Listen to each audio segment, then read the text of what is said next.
Hello and welcome back to our ancient India series जहां हम important topic discuss कर रहे हैं फॉर योर अपकमिंग प्रीलिम्स। तो आज का जो टॉपिक है वो है पोस्ट मौर्यन पीरियड।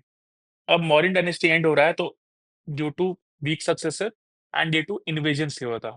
तो इन्वेजन जो हो रहे हैं दैट लेड टू और that was by insiders as well as outsiders. तो इनसाइडर्स से that led to indigenous dynasties and outsiders led to outsider dynasties. हम देखेंगे तो इस वीडियो में हम इंडिजिनस डायनेस्टीज के बारे में बात करेंगे, जैसे you have Shunga dynasty, Kanva dynasty and सतवाहन्स।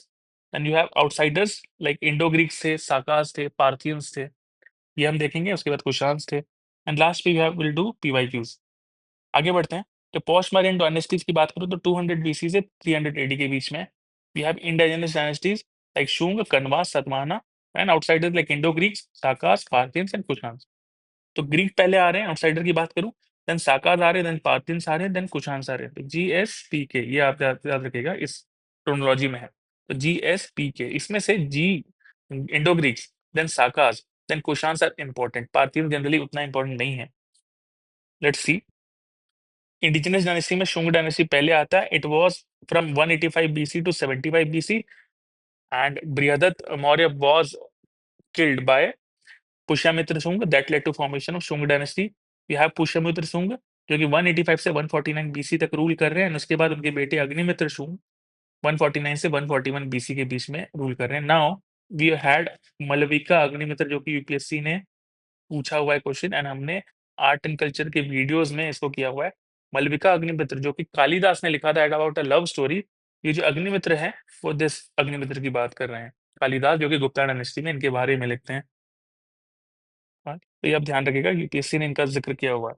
2016 में यूपीएससी ने पूछा है। देन शुंगा डायनेस्टी को डिटेल में जाऊं तो it was founded bye Pushyamitra Shunga after assassinating Brihadatta Maurya who was the last Mauryan ruler, and he revived Brahmanical tradition because as you know कि अशोक के बाद बुद्धिज्म का इन्फ्लुएंस बहुत ज्यादा था।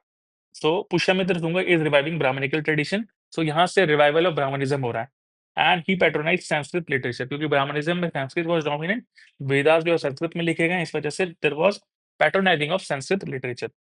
इसके बाद पाटलिपुत्र एंड विदिशा। विदिशा जो एमपी में है, Pataliputra, Vidisha were the key centres of Pushyamitra Shunga और Shunga dynasty and the contribution of Shunga art was Bharhut and Sanchi stupa का expansion.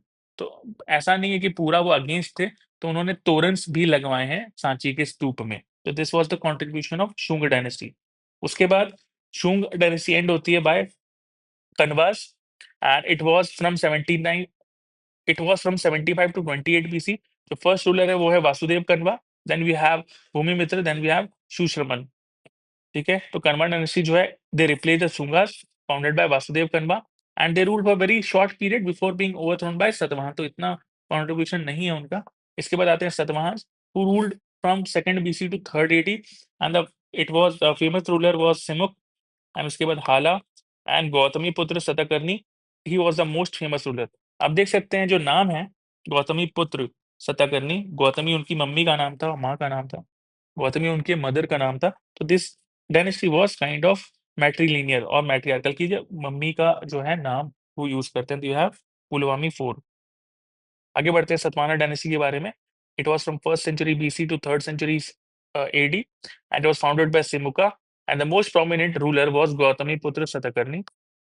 Then he controlled Deccan region and promoted trade with Rome, Southeast Asia, and the contribution was Amravati Stoop, Amravati art, and the development of early Buddhist art. They also issued coins with bilingual inscriptions like with the language like Prakrit and Greek. इस time पे Indo Greeks आ चुके हैं, साकाज आ चुके हैं and सतवाहन्स ने साका के एक branch को हराया भी था, इतना आप ध्यान रखेंगे। अब चलते हैं आउटसाइडर की तरफ जो कि थे Indo Greeks. It was from 200 BC to 10 AD. इनको यवन किंगडम भी कहा जाता था। इंडो स्काइथियंस जो कि सेकंड बीसी से फोर्थ एडी थे, इसमें देवर कॉल्ड एज सत्रप्स और साकास।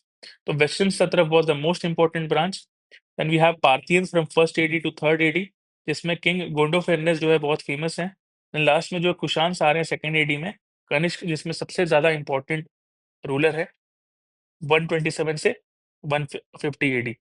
हम थोड़ा डिटेल में देखते हैं इंडो ग्रीस को।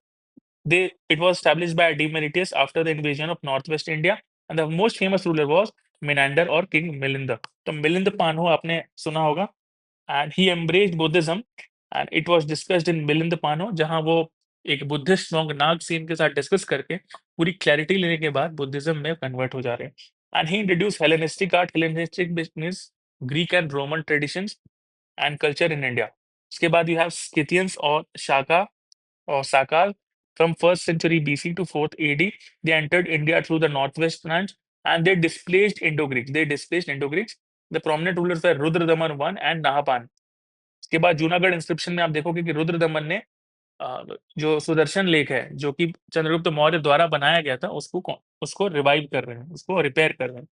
Then we have Pahlavas or Parthians, who was between 1st century AD to 3rd century AD, and ruler जो famous ruler थे Gondophares थे, who later converted to Christianity, and he maintained trade links with Roman Empire. Impact was very much minimal compared to Indo-Greeks and Kushans. अब जो last important ruler आ रहा है और dynasty आ रही है, that is Kushan dynasty from 1st to 3rd AD, and it was founded by Kujul Khadfis, and the most prominent ruler was Kanishk. Kanishk was the patron of Mahayana Buddhism and convene the fourth Buddhist council at Kashmir. तो अब कनिष्क ने आने के बाद सबसे पहले क्या किया, गोल्ड कॉइन्स इशू कर रहे हैं। सेकंड, फोर्थ बुद्धिस्ट काउंसिल करा रहे हो कश्मीर में, जहां बुद्धिज्म का डिवीजन हो जा रहा है into Mahayana Buddhism and Hinayana Buddhism. Issued gold coins and promoted trade along the silk route, and Gandhara and Mathura school of art flourish under Kushan, especially under Kanishka. तो Gandhara school of art and Mathura school of art flourish under Kushan dynasty. अब PYQs पे आते हैं। Which of the following was the most important characteristic of Kanishk rule? अब देखोगे expansion of Buddhism and outside India, re-emergence of Jainism. This is absurd because वो Buddhism से related थे. Fourth Buddhist Council at Srinagar and Gandhar School of Art. Now इसमें जो सबसे important, that is Fourth Buddhist Council at Srinagar, was the most important characteristic of Kanishka's rule, which happened around 78 AD. आगे बढ़ते हैं, 1986 का question देखते हैं।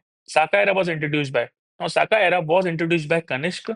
Most important, देख सकते हो बार बार वही ऑप्शन में आ रहा है। कनिष्क ने जब साका डायनेस्टी को हराया था, साका रूलर्स को हराया था, तो उस विक्ट्री को सेलिब्रेट करने के लिए साका एरा स्टार्ट किया था, and that was Saka era for you.